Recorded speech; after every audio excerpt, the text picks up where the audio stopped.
Débat aujourd'hui. Donc, je suis très heureux de vous accueillir. Donc, je suis Yann Gozon, je suis fondateur de Creative Valley, le Creative Cluster, qui est l'association qu'on a montée il y a une dizaine d'années. Et aujourd'hui, tadam, roulement de tambour, le lancement avec vous de Creative Valley. Donc, on est évidemment extrêmement heureux de vous avoir autour de l'écran avec nous.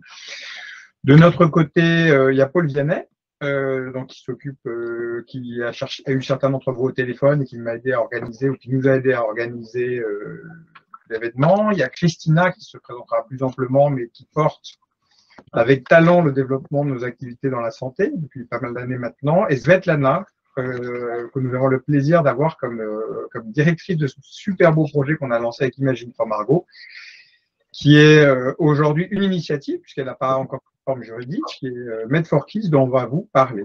Alors, je vais commencer à donner la parole. Donc, il y a quelqu'un qui a et son nom et sa vidéo qui fonctionne, c'est Pascal Mayer. Donc, je vais lui proposer de se présenter.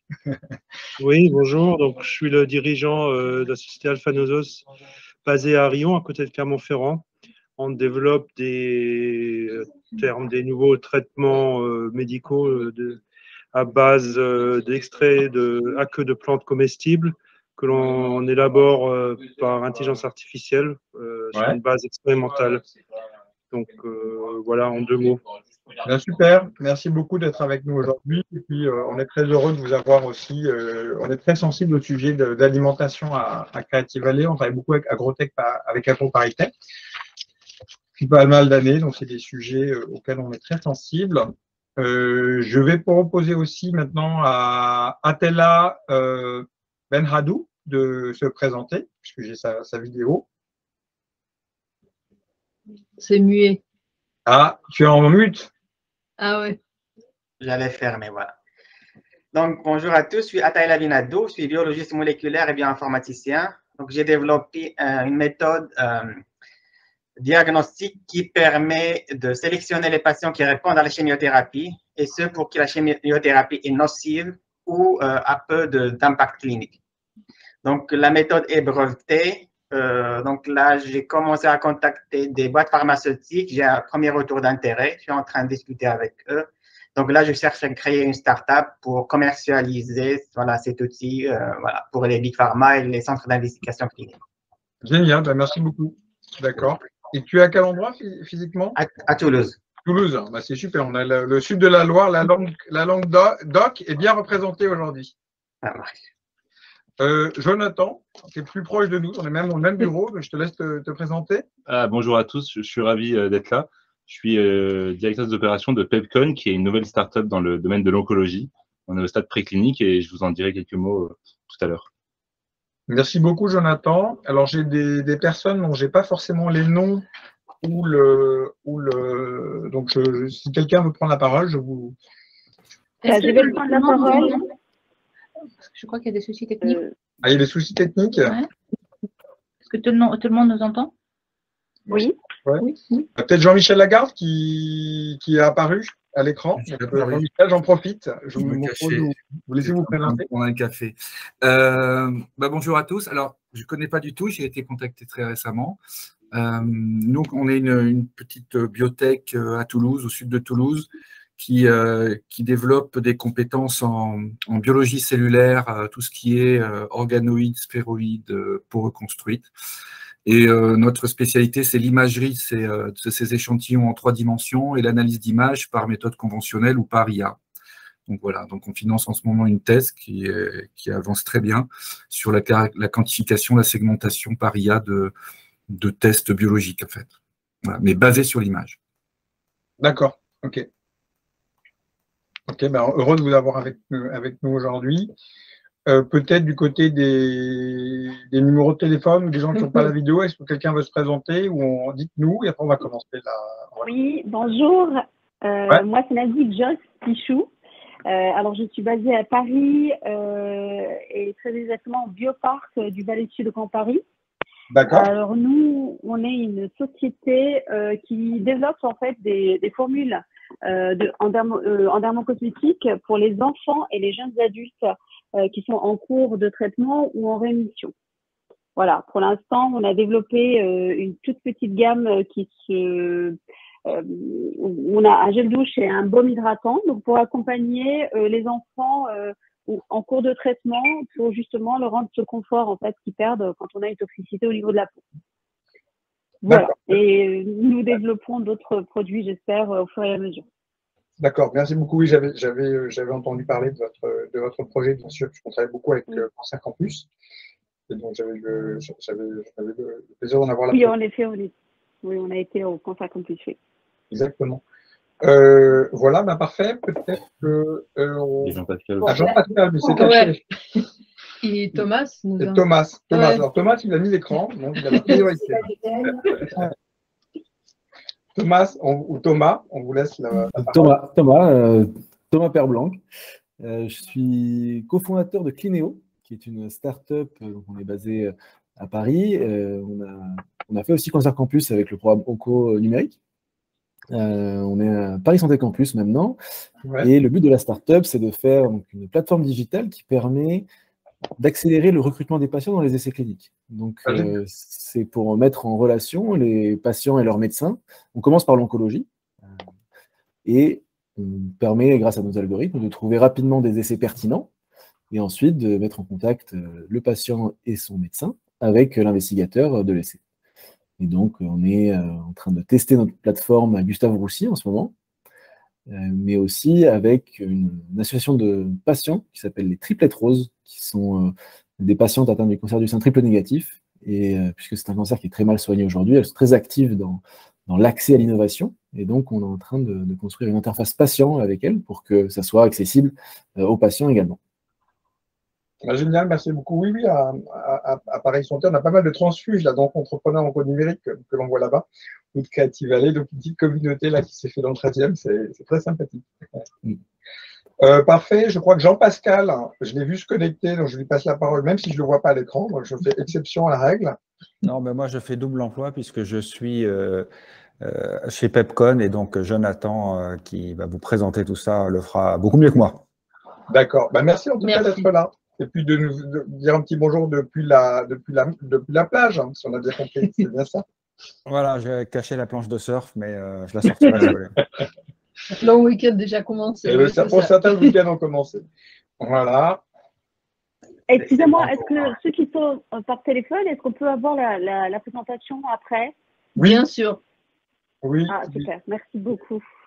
Voilà la présentation. Et après, même plus que ça, hein, je ne vais pas faire de spoil sur ma présentation, mais après, on aura une plateforme dédiée. On aura, ceux qui connaissent Slack, on va prendre un Discord qui est comme Slack, mais qui permet de faire de la vidéo et qui, nous, on utilise beaucoup pour tout ce qui est hackathon ou travail en collectif.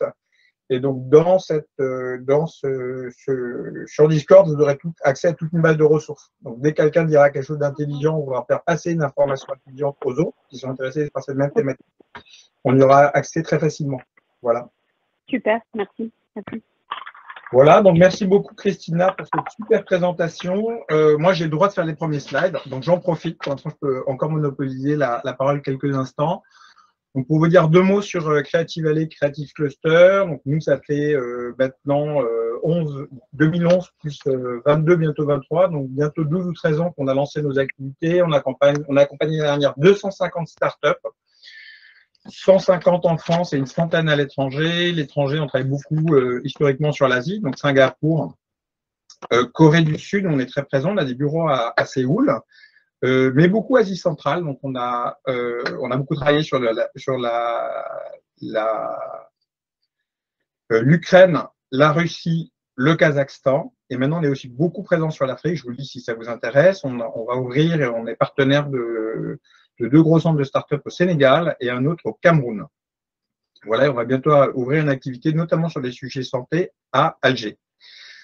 En France, nos trois verticales d'excellence, ou d'excellence peut-être le mot est fort, les trois verticales où on essaie de faire des choses, on va être plus modeste, c'est les industries culturelles et créatives. Depuis une douzaine d'années, on a notamment lancé à l'ouverture de Station F un programme qui s'appelle ADN, Art, Design et Numérique. L'agrotech, foodtech, on a presque une centaine de startups qui sont sorties de chez nous avec des références comme Agréconomie ou la ferme digitale qui sont nées à Creative Valley, et avec des beaux projets, notamment dans le sud de la France, de campus dans l'agrotech, foodtech, et à Nantes. et bien sûr la santé, où depuis une bonne dizaine d'années avec nos amis de Cancer Campus, on a travaillé à co-organiser en co-entrepreneur et au co-numérique. Et maintenant, grâce à Christina, avec Talent, avec Antor Lissonnière, on travaille aussi sur un très beau programme qui s'appelle Autonominov, sur lequel on travaille sur le 3e et 4e ménage, où les passerelles en fait avec le monde de l'écologie sont souvent très nombreuses. Voilà, j'ai dit l'essentiel. Donc, on a 20 partenaires écoles et universités. Les plus utiles, c'est l'Université Paris-Saclay, puisqu'on a été déclaré lauréat du Playground à Paris-Saclay. Donc, on porte le dit bateau amiral de la Deep Tech française. Hein. Ça, c'est les mots de la puissance publique, c'est pas les miens. Donc, un bâtiment de 8000 m² dans lequel je suis en consortium avec la SAT Paris-Saclay, avec French Tech Saclay et Incubaliance, qui est l'incubateur Allègre du plateau. Et ça, c'est un projet que j'ai porté avec Sylvie Retailleau, donc de Paris Sud, puis Paris Saclay, maintenant que l'on a à la recherche. Et voilà, qui est notre partenaire de référence. Et on a évidemment beaucoup travaillé avec Cancer Campus, donc avec Gustave Roussy. On est situé au Kremlin-Bicêtre. Donc, Kremlin-Bicêtre, Villejuif, c'est vraiment là où on a la grosse partie de nos activités. Et en référence, comme start-up qui sont passés par chez nous, justement sur Paris, donc dans le 13e, là, à Paris Santé, là, on a PK Vitality qui est passé par chez nous. On a Phil qui nous dira un petit mot aujourd'hui. On a nos amis d'Immunovadis, qui est une start-up pour lequel moi je me suis impliqué en toute incompétence, puisqu'on travaille sur la molécule et moi je suis meilleur en digital. Et avec nos amis de Castle Studio, on a eu le plaisir de voir émerger l'anniversaire, c'est marrant comme lapsus, la Pepcon, donc la structure dont on va vous parler tout à l'heure. Mais on a pris comme référence aussi des boîtes qu'on a dans Soft Learning comme Space Code Technology, sur lequel on va travailler sur le tracking, par exemple, du plasma ou du sang, sur des sujets de transfusion, d'abord en Australie, puis maintenant en Suisse et j'espère bientôt en France. Sur la seconde, donc Creative Health aujourd'hui, donc comme évoqué, on a 4 initiatives sur lesquelles on va essayer de beaucoup travailler cette année. Donc Autonominov, qui est ce programme que l'on a monté avec le territoire et qui permet de travailler de très très près aussi avec toutes les universités et écoles qui sont sur le territoire, notamment les membres d'un dispositif qui s'appelle Reboot, un programme d'investissement d'avenir qu'on a monté avec l'ENSI, avec l'université d'Evry, avec l'université de Paris-Sud, maintenant Saclay, sur lequel on va pousser soit des gens dans des labos, soit des gens dans des hôpitaux, mais qui ne sont pas forcément tous des médecins, mais qui peuvent avoir notamment sur tout ce qui est innovation et usage d'excellentes idées. On va les aider à développer leur projet. On a Creative Health Accelerator, qui est un accélérateur pour les boîtes plus importantes déjà de taille, qui sont par exemple au sortir d'enco-entrepreneurs ou d'enco-numérique, ou qui viennent de l'international et qui ont besoin d'être mis à l'échelle, ou qui vont avoir besoin de financement. Donc ça, c'est un projet sur lequel on est soutenu par la DRIES, anciennement la DIRECT, donc par le préfet. Med4Kids, qui est cette initiative dont on va vous parler aujourd'hui, et Creative One, que je rappelle, qui est un dispositif qui a été notamment sur un programme qu'on appelait Sequoia, labellisé par la BPI, par l'équipe Deep Tech à la BPI, qui nous permet de certifier Deep Tech et d'obtenir des obligations convertibles auprès de la BPI. Voilà. Donc, pourquoi Creative Health? Quelques avantages, je vous les rappelle, c'est important pour que vous puissiez vous situer, voir un peu en quoi on peut nous aussi vous être utile. Donc, le réseau, aujourd'hui, c'est plus de 200 spécialistes en France et à l'étranger qui travaillent avec nous. L'approche de financement, donc au monde des véhicules d'investissement, là, on est sur le montage d'un gros véhicule dans Digital Health, où on va essayer de lever 150 millions d'euros pour pouvoir investir dans des entreprises plutôt allemandes, suisses et françaises dans un premier temps et on espère bientôt italiennes. L'international, on en a parlé rapidement tout à l'heure et si le sujet vous intéresse, on pourra pousser un peu plus loin la discussion. Lieu d'innovation, donc on est opérateur de plusieurs lieux, on va aussi bientôt ouvrir à Nantes, mais là, le grand point de focus pour nous, il est le Playground à Paris-Saclay, puisqu'on a tout simplement, comme on a comme stakeholder l'Université Paris-Saclay et l'École Polytechnique, et qu'on a beaucoup d'attention de la région et du CGI, ça nous permet aussi de vous mettre en avant, de vous mettre en lumière, et donc en termes de légitimité ou de rencontre d'acteurs industriels déjà présents sur le plateau, ça nous est très utile. l'accélération, c'est notre métier depuis une dizaine d'années. Et ce qui nous caractérise, c'est des dispositifs de formation pair à pair. Donc, on fait beaucoup de collectifs, un peu comme celui qu'on essaie de faire naître aujourd'hui, pour ensemble trouver des solutions. Comme Yann a mentionné, Made for Kids, c'est l'une de 4 initiatives que Creative Valley travaille activement. Nous trouverons que c'est injuste qu'un autre siècle des enfants meurent encore de cancer. Pour cette raison, les principaux acteurs ont commencé la discussion il y a plus de 2 ans pour unir leurs efforts dans ce combat. Et la première réalisation a été la charte qui a été signée ce février et où Creative Valley est le responsable des innovations et des relations avec les startups. Actuellement, nous nous concentrons sur l'évaluation de ce projet-là. Cette semaine, nous avons discuté avec une des fondations, Imagine for Margot, et qui a fait l'étude de besoins non satisfaits des médecins et chercheurs. Et nous avons trouvé les 3 domaines de forte demande de point de vue médical. C'est plutôt développement des nouvelles molécules, c'est développement des appareils et intelligence artificielle appliquée.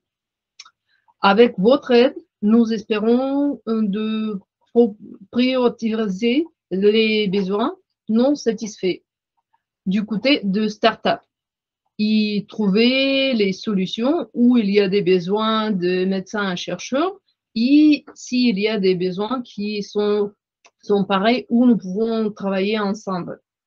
L'un des problèmes mentionnés pour les scientifiques, les chercheurs et beaucoup de startups aussi, par exemple, c'est l'absence de base de données communes des petits patients, rendant les méthodes d'intelligence artificielle pas très efficaces. Donc, nous nous encourageons, vous partagez votre réflexion, qu'est-ce que vous pensez en ça. Si vous avez besoin de temps, vous prenez votre temps avec vos équipes. Et si vous avez l'idée de les 3 priorités que vous avez, ouais, quand vous travaillez votre besoin, partagez avec nous. Le date, c'est le 7 novembre. Nous, franchement, voulons accélérer le processus. Et je suis sûre qu'avec votre aide et votre énergie, on pourra, comme on dit, entre guillemets, cancel cancer pour les enfants. Merci pour ça. Merci beaucoup pour compléter ce que dit Svetlana. Donc, nous, on a fait signer, donc ça devait être initialement fait au Sénat. Dans les questions Covid, ça n'a pas été fait, mais on aura bientôt un prochain rendez-vous au Sénat où on va montrer, avec les signataires de la charte, un portefeuille d'action qui va être mis en place pour essayer de travailler de manière coordonnée sur la lutte contre le cancer de l'enfant. Et l'enjeu, c'est qu'on est en train de constituer un comité scientifique avec des grands noms de l'anthropédiatrie pour pouvoir regarder quelles sont les actions que l'on doit faire ou les sélections, les choix de recherche qui doivent être faits sur le côté molécule. On va aussi travailler, ça on l'a bien commencé, et je remercie nos amis au gouvernement et à la région Île-de-France. On a commencé à travailler aussi sur tout ce qui était soutien en termes de textes de loi, soit au niveau français, soit au niveau européen. Et ce qu'on essaye, et là où on compte beaucoup sur vous, c'est aussi d'essayer de se dire, il faut qu'on ait une parole pour les startups, il faut que nous, ensemble, on soit capables de commencer à exprimer les besoins qui nous bloquent dans notre développement ou dans nos initiatives dans cet objectif-là. Donc l'idée, c'est vraiment de vous emborder aujourd'hui, de vous voir nous rejoindre, parce que quelque part, on se doit de remonter ce retour du terrain quelque part. Et donc là, on est encore que quelques-uns autour de cet écran aujourd'hui, mais comme nous, on a mis en place quelque part les relais de cette communication, on compte sur vous pour nous dire, vous déjà, ce que vous avez en tête. Et l'objectif, ça va être évidemment d'atteindre une telle critique. Je pense que si on est une cinquantaine, ça sera vraiment déjà très très bien. pour savoir quels sont les quick wins que l'on peut faire ensemble et aussi quels sont les éléments stratégiques dans lesquels nous, on peut essayer de vous aider pour pouvoir améliorer votre travail. Vous l'avez compris, un de nos points de fixation va être notamment l'accès à la donnée, la consolidation de la donnée, la collecte de la donnée, réfléchir comment on peut simplifier l'accès à ce qui est collecté, travailler sur le processus de collecte et bien sûr travailler ensemble sur le processus d'interprétation. Donc c'est un premier angle qu'on va valider et qui de nos premiers retours avec les uns et les autres nous paraît très intéressant. Mais après, il y a beaucoup de choses sur lesquelles on pense que votre retour va être précieux.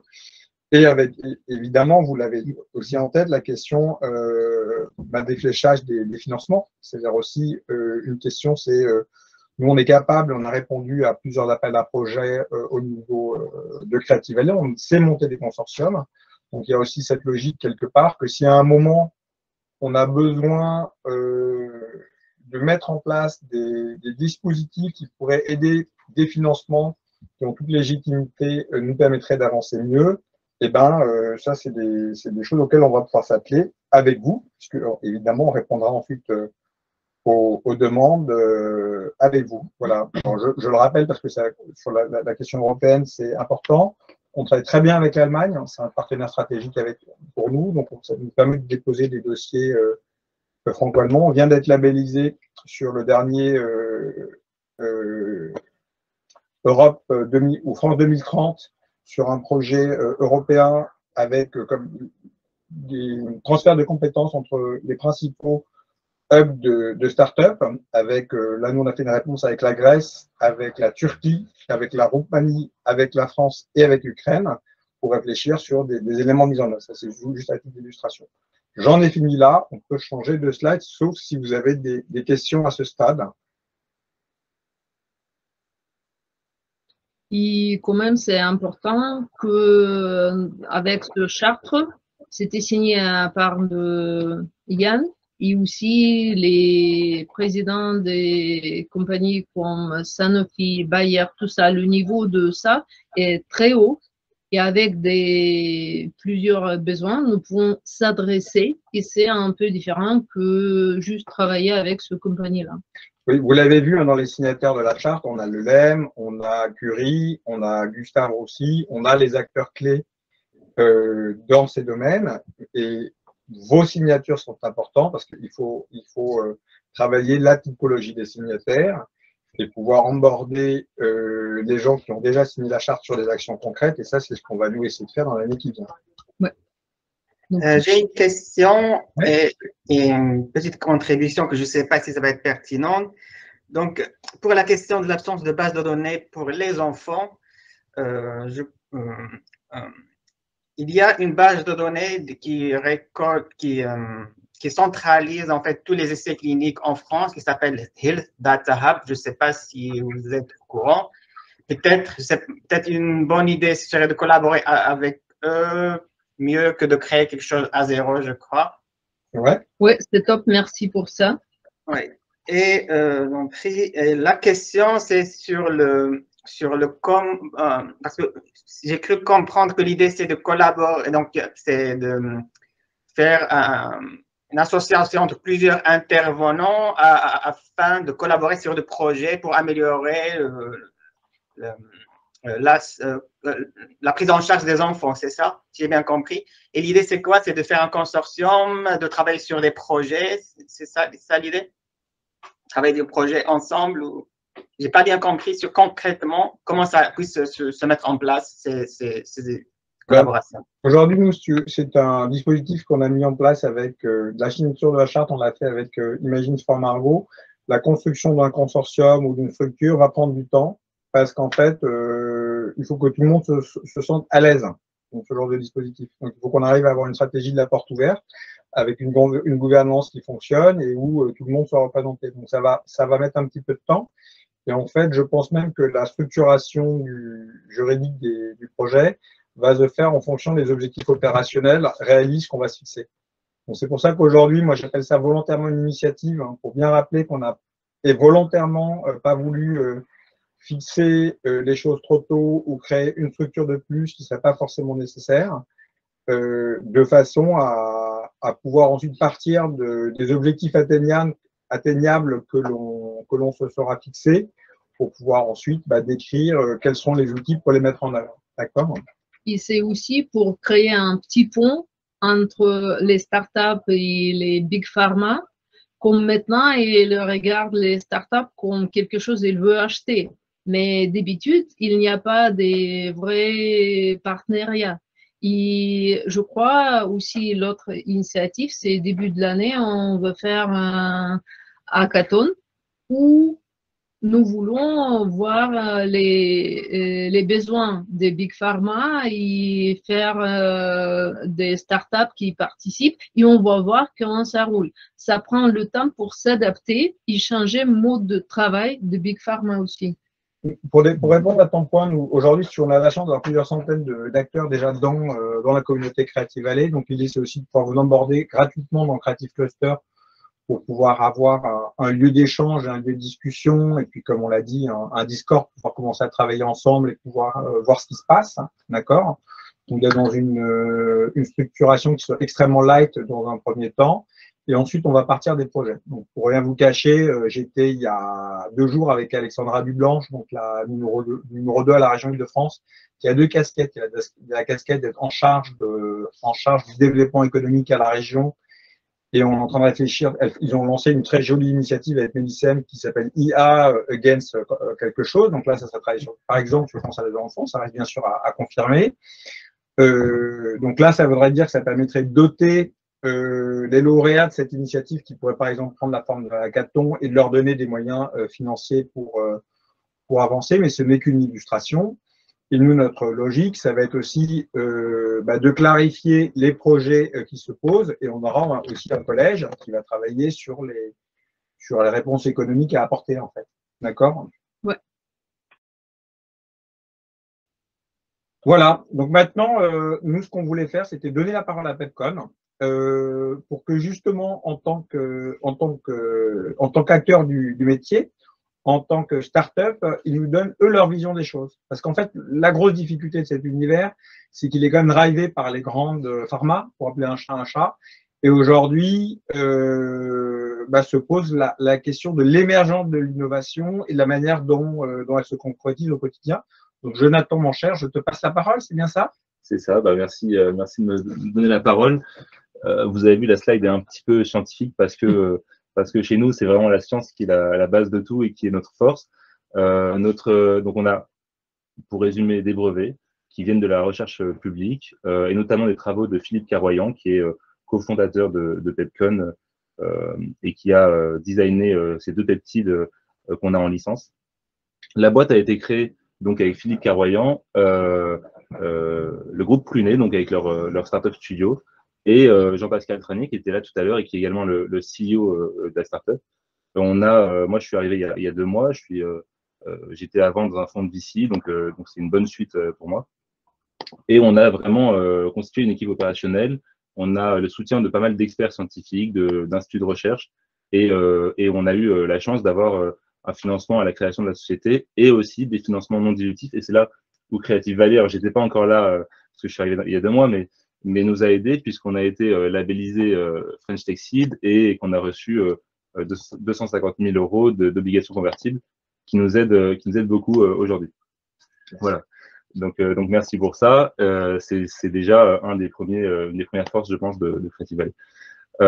Pour vous faire un petit récapitulatif rapide de la science, on a développé des peptides. On est en train, de développer des peptides qui sont dérivés d'une protéine endogène qui s'appelle la thrombosmondine 1 et qui vont, en se liant à CD47, qui est un récepteur membranaire surexprimé dans les cellules cancéreuses, elles vont, donc en se liant, induire une mort cellulaire qui est, et on l'a montré avec pas mal de tests in vivo et in vitro, vraiment très particulière puisqu'elle est à la fois très sélective et elle active le système immunitaire, donc elle déclenche, disons, une mémoire immunitaire immunogénique Le mécanisme d'action est tout nouveau. Disons que la cible CD47 est déjà adressée par des molécules en développement, mais ce mécanisme d'action-là est assez particulier et on l'a montré en montrant que c'était un mécanisme qui est casse-phase indépendant. Voilà, je ne vais pas trop vous déranger avec la science, mais pour vous résumer, on a des preuves de concept sur les leucémies, qu'elles soient lymphoïdes ou myéloïdes. On a des preuves de concept aussi sur les cancers solides, notamment le pancréas, le sein triple négatif, on en parlait tout à l'heure, et le côlon. Et on a sur nos modèles aucune toxicité avérée, révélée.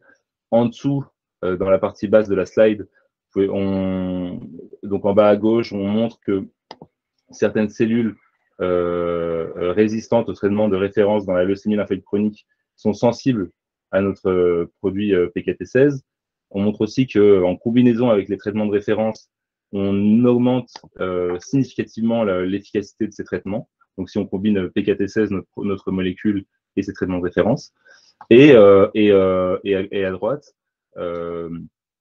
donc le troisième graphe, vous pouvez voir que PKHB1, qui est notre autre molécule, qui est aussi un peptide, provoque la régression de tumeurs sur des souris transplantées. Et d'ailleurs, dans ce cas-là, c'est sur des souris transplantées avec des cellules lymphoblastiques. Donc, disons que ça peut être pertinent pour visualiser une efficacité dans des leucémies lymphoblastiques. Et je sais que c'est une des maladies qui touche beaucoup les enfants. Donc là, il pourrait y avoir une piste intéressante sur le sujet pédiatrique. Comme nos molécules ont un mécanisme d'action qui, a priori, pourrait toucher de nombreux types cellulaires, il pourrait y avoir notamment des cancers pédiatriques. C'est quelque chose qu'on pourrait explorer avec vous. Alors, j'imagine que... Alors, nous, ce qu'il faut, c'est qu'on regarde quels sont les besoins médicaux. Et pour ça, je pense que vous pouvez nous aider à parler à des médecins experts de ces maladies pédiatriques. Donc, les besoins médicaux, rencontrer des patients et recruter des patients. Et je crois que c'est Thomas qui a une startup dans le domaine. Donc, je pense que voilà, ce Creative Health pourrait aussi être intéressant donc, pour le réseau clinicien, le réseau patient, mais aussi le réseau entre startups et entre acteurs de la santé, puisqu'on aura forcément des synergies et un intérêt à échanger tous ensemble. Donc, voilà. Et j'ai noté aussi, vous disiez, la collecte de données, les partenariats avec des big pharma, c'est aussi des éléments qui peuvent être intéressants pour nous.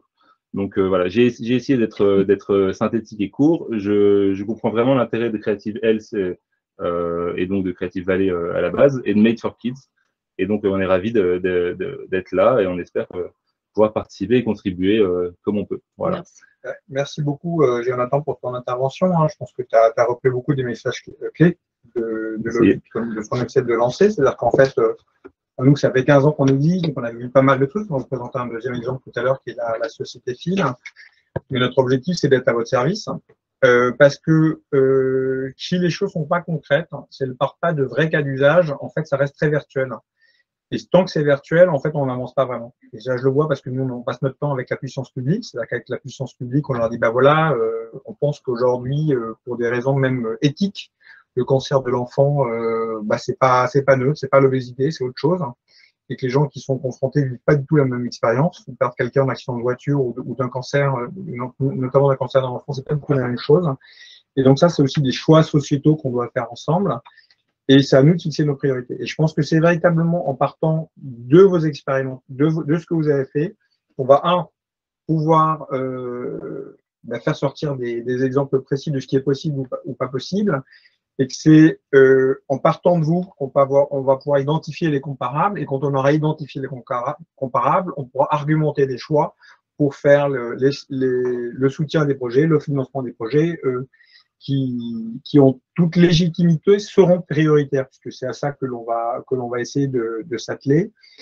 Nous, notre expérience, c'est que beaucoup, effectivement, de co-construction entre startups peuvent être extrêmement riches et que, comme vous l'avez compris, nous, on a un profil très tech, donc ça veut dire qu'on peut avoir l'accès à des patients, l'accès à des données, l'accès aussi à des plateformes de support, notamment sur le plan technologique. Phil, c'est un projet Epitech d'un jeune homme qui va se présenter en vidéo tout à l'heure, Antoine, qui a fait d'être là avec nous aujourd'hui, mais qui a eu un contretemps dernière minute, mais je vais vous laisser une petite vidéo, qui est atteint de la mucoviscidose.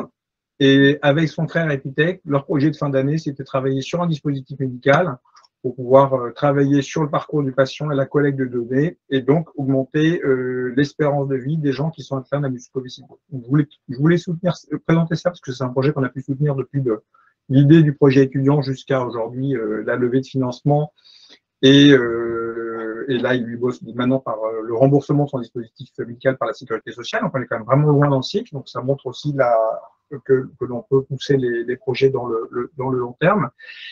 Et aussi parce qu'en fait, c'est aussi de se dire que si on bosse sur des cas d'usage ou s'il y a des choses que vous pensez pertinentes mais que vous ne pouvez pas faire, à nous organiser. Ouais, on vous enverra la vidéo après, on la mettra dans le Discord. Donc, il y aura une surprise dans le Discord quand vous connecterez, il y aura la vidéo de Fina qui fonctionnera. C'est spoiler. Voilà. Pour tout le monde de rejoindre ça. Puis on aura l'occasion de se voir en vrai, hein, parce que pour les Parisiens, ils sont toujours très bienvenus. Nous, on a monté un dispositif de community room sur le pavillon de la Paris-Saclay, c'est-à-dire que nos amis toulousains, nos amis de la langue doc, ont un point de chute à Paris et qu'on ouvre des bureaux à Nice. Donc, si vous arrêtez à Nice, vous êtes aussi les très bienvenus à Nice. Et demain, vous aurez aussi des bureaux ouverts à Alger et à Hanoï ou à Séoul. Donc, si vous allez vous promener, vous faites des vacances, vous êtes dans un endroit pour bosser, vous pensez à nous. Mm-hmm. Voilà. Donc, en fait, quel est notre message aujourd'hui? C'est engagez-vous. Parce qu'on a besoin de vous pour travailler sur la collecte des besoins. C'est-à-dire de bien comprendre en quoi et comment on va pouvoir travailler ensemble et avancer. Je pense que nous, ensuite, la deuxième idée, c'est de vous présenter les gens qui vont avoir la responsabilité opérationnelle chez Med4Kids. Donc, c'est des anciens du LEM, c'est des gens d'Imagine for Margot, c'est des gens comme Svetlana, qui a la gentillesse d'accepter de porter le projet au Christina. C'est aussi les bénévoles ou les gens qui vont être en mécénat de compétences qui vont nous être apportés par certains grands groupes ou par des écoles comme INSEAD. On va avoir des étudiants INSEAD qui vont travailler avec nous, notamment sur des modèles de santé, des modèles de santé. Donc ça, on est à votre écoute. Ça va être hyper simple et flexible. Parce qu'on répond au téléphone, donc ça c'est toujours hyper cool. Donc c'est-à-dire que si vous avez besoin de quelqu'un, n'hésitez pas à appeler directement Svetlana ou Christina. Et deuxièmement, qu'on a ce Discord qui va pouvoir être accessible en permanence, notamment pour les noctambules, les gens qui ont une insomnie, ils ne savent pas quoi faire, ils peuvent aller sur Discord, je suis sûr qu'ils rencontreront des copains. La définition de la feuille de route, donc là, vous l'avez compris, c'est un peu plusieurs wagons. Il y a plusieurs wagons dans cette gare. Nous, on s'occupe du wagon startup. Voilà, donc le wagon startup, c'est nous. Moi, j'ai lancé d'autres initiatives. Dans une autre vie, j'ai participé au lancement d'École 42, j'ai participé au lancement de la French Tech, donc j'ai fait ce genre de trucs plusieurs fois. Et ce qui est très marrant et très étonnant, c'est qu'il y a de bonnes chances que dans 5 ans, dans 6 ans, les idées que vous aurez formulées là dans les semaines qui vont venir, elles risquent d'être en tout cas prises en compte. Peut-être même elles auront des résultats. Ensuite, nous, on veut bosser sur ce challenge innovation Med4Kids, parce que c'est aussi le premier moment où on va vous présenter des grands groupes de pharma qui sont obligés ou ont envie de nous aider. Donc, je pense que tous les grands acteurs de la place seront présents. Donc, c'est aussi le moment de créer et de réfléchir à un dialogue et aux composantes d'un dialogue. Et ensuite, vous l'avez compris, c'est-à-dire que nous, on va travailler avec des collèges. Donc, il y aura un collège qui sera plutôt porteur de molécules, des acteurs, des grands hôpitaux. Je pense à Nice, puisque vous avez compris, on est en train de s'installer à Nice, mais aussi en Ile-de-France, et j'espère à Toulouse, parce que moi j'avais travaillé, puis on a un de nos amis proches, là, Serge Quincalien, que je salue s'il voit la vidéo, qui est administrateur de la SAD Toulouse. Donc on sera évidemment très très heureux de vous avoir avec nous, et c'est extrêmement important qu'on ne soit pas que parisien, sinon ça casse 95% de l'intérêt du dispositif. Il faut qu'on soit au moins français et très vite européen. Et voilà, donc c'est ça nos objectifs. Dans l'équipe cœur, on a aussi déjà dès le début des Hollandais, des Belges, et on aura vite des Allemands pour en faire une initiative européenne. Donc là, on vous a mis un peu l'équipe cœur. Donc les gens qui sont aujourd'hui à date onboardés. Patricia Blanc, donc la fondatrice d'Imagine for Margot. Imagine for Margot, aujourd'hui, c'est 5 millions d'euros qui sont levés et distribués pour la recherche contre le cancer de l'enfant chaque année. Donc c'est plus qu'un actif. Et c'est la course que vous connaissez, je pense, de nom, et beaucoup d'initiatives tout au long de l'année. Donc c'est de la rencontre avec Patricia Blanc qu'est née cette initiative, parce que moi, à titre personnel, j'avais pas compris que c'était 2 enfants qui mouraient par jour du cancer de l'enfant. J'avais pas réalisé ça. Pour moi, c'était vraiment une maladie rare, au sens où vraiment rare. Sam Dames, qui lui est hollandais, a travaillé avec Patricia sur le lancement d'Accelerate, que je vous invite à googliser, qui est le grand dispositif aux États-Unis, qui aujourd'hui porte plusieurs centaines de millions d'euros pour pouvoir agir sur des sujets d'oncologie. Patrick Erard, donc l'ancien président du LEM, que vous connaissez, je pense, beaucoup d'entre vous, et qui nous donne, nous donne sa hauteur de vue et sa connaissance approfondie des arcanes et des labos et de la prise de décision sur le plan politique, notamment à l'échelle européenne. Moi, comme fondateur de Creative Valley, Svetlana, avec qui j'ai eu l'immense plaisir de travailler par le passé, puisque comme vous l'avez dit, on s'était beaucoup impliqué sur l'école 42 à Paris, et grâce à elle, nous avons eu le plaisir d'avoir une école 21 à Moscou, donc elle pourra vous en parler de vive voix si le sujet vous intéresse. Gabriel Kolbock, qui m'a été présenté à l'époque par Arnaud Charrois, donc le directeur général de Cancer Campus, qui a monté tout le dispositif Génopole sur le plan juridique, administratif et financier, qui aujourd'hui travaille beaucoup avec l'Institut de la Vision, par exemple, et bon, beaucoup bien sûr avec Gustave aussi. Et Christina, qui porte nos programmes d'accélération, mais qui a une longue expérience dans l'univers de la santé, qui a bossé en entreprise de santé, qui a maintenant décidé d'être côté start-up et qui a animé la première podcast radio start-up au Kyrgyzstan. Voilà. Et vous, tout autour que j'espère avoir vite onboardé dans ce projet.